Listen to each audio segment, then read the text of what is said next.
У каждого из нас удивительно уникальное понимание того, что есть дом. Это скорее йорт внутри тебя, а не снаружи. Ты вот это ощущение находишь в себе, а не вокруг. Комикс, оказывается, это не просто картинка с сюжетом, это целая схема, это какой-то живой организм. Это больше про какую-то исследовательскую деятельность своих корней.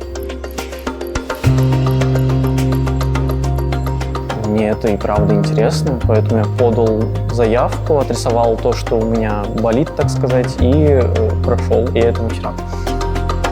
Печать в сборнике – это, мне кажется, очень крутой кейс, так скажем.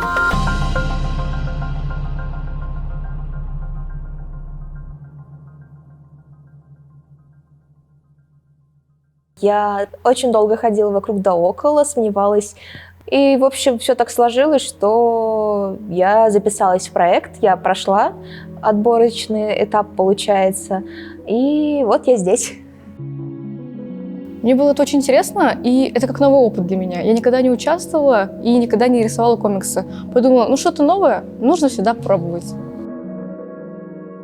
На самом деле, я давно себе хотела пробовать в каком-нибудь проекте, связанном с татарской идентичностью, это на самом деле чем-то таким, и вот как раз у меня такая возможность появилась. До этого я ни разу не рисовала комикс, да, так что это был мой первый опыт. Комиксы, когда появились, они были как маленькие шутки в газетах, и типа на одну страницу один комикс, ну, один прикол.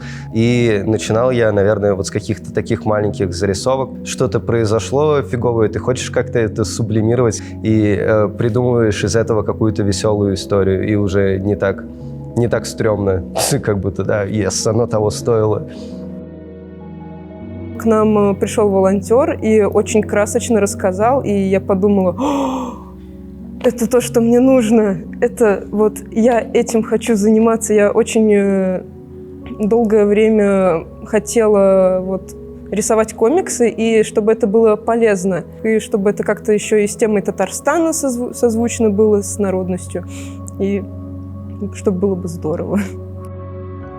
Вообще, в целом, я люблю делать какие-то зарисовки, скетчи сюжетные. То есть должен быть какой-то сюжет, какая-то драматургия. И в целом я подумала, а почему бы не создать комикс, и вообще это было бы круто. Интересуюсь вообще, какие на данный момент у нас в России выходят комиксы.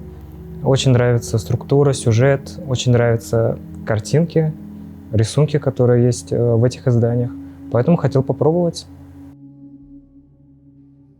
Я достаточно часто бываю на станции метро Тукая, и как-то так получилось, что звезды сложились, взгляд упал на мозаику Бишкек-Жыры, и в это время у меня еще татарская песня играла в наушниках. В общем, я решила, почему бы и нет, и создала такой небольшой проектик-зарисовку, как татарская песня одна, она не меняется, но меняется время.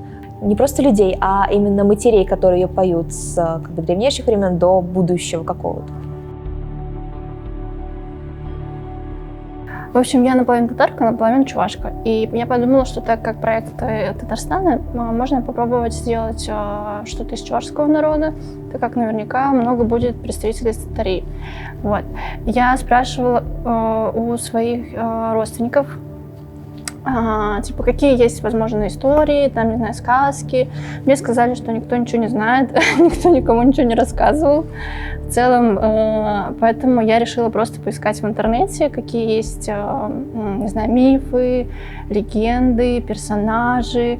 И вот наткнулась на классическую идею создания, условно, мира, как это видят чуваши. И для меня это был больше опыт, больше узнать, в общем, о своем народе, условно, вот.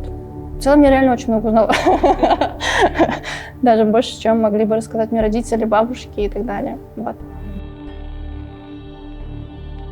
Ну, во-первых, я наполовину татарка, наполовину русская. Мне всегда было интересно копнуть про свои корни. Финальная работа связана с моей семьей.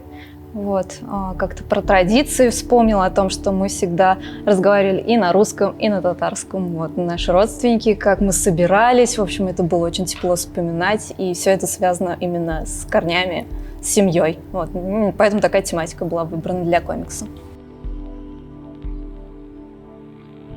Ну, у меня, если честно, год был очень тяжелый. В том числе умерла моя любимая прабабушка. И, собственно, я постарался отразить это в своем комиксе. Мне было важно отрисовать работу не та, которая, возможно, как у всех, будет веселой и так далее, а я всегда рисую правду, то, что я чувствую. Мне важно отразить то, что я чувствую.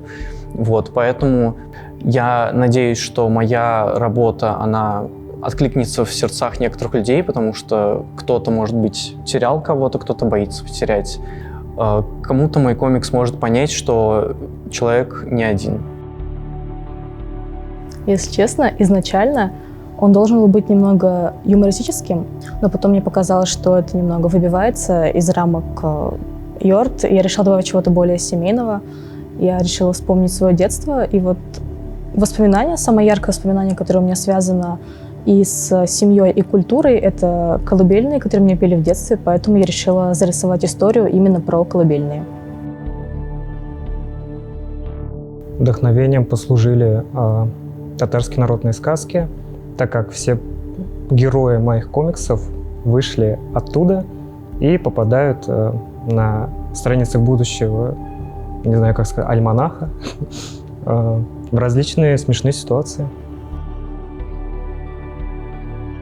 Изначально это был не совсем комикс, поскольку я учусь сейчас на сценариста, мы проходили такое задание, нужно было написать сценарий, и так совпало просто в тот момент, что у нас и преподаватель, и наша группа была настроена именно посмотреть мифы, легенды Казани, и я взяла историю про Барса, такой знаменитый персонаж, и настолько не раскрыта о нем тема.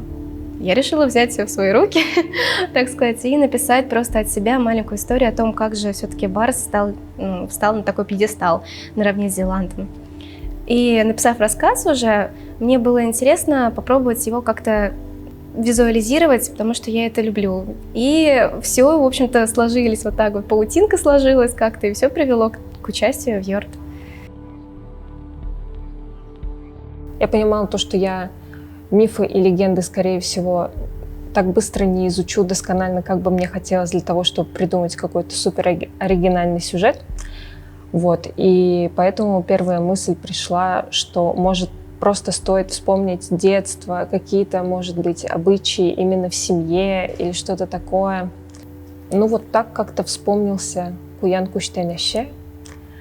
И то, что эта фраза, она такая забавная, что вроде никакого зайца нет, но он всегда тебе что-то приносит и всегда тебя угощает. Вот.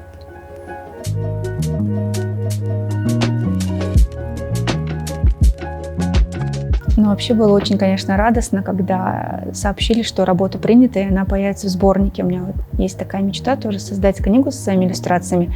И на выходе сейчас в итоге мы получаем книгу, в которой будет одна из моих иллюстраций. Это здорово.